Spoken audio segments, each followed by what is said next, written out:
yang dulu-dulu kalau kita 2020 ini ingin menang ya tinggal nih kalau kalah. Cocok?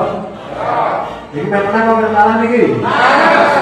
Kalau kita mau menang, yakin menang nggih?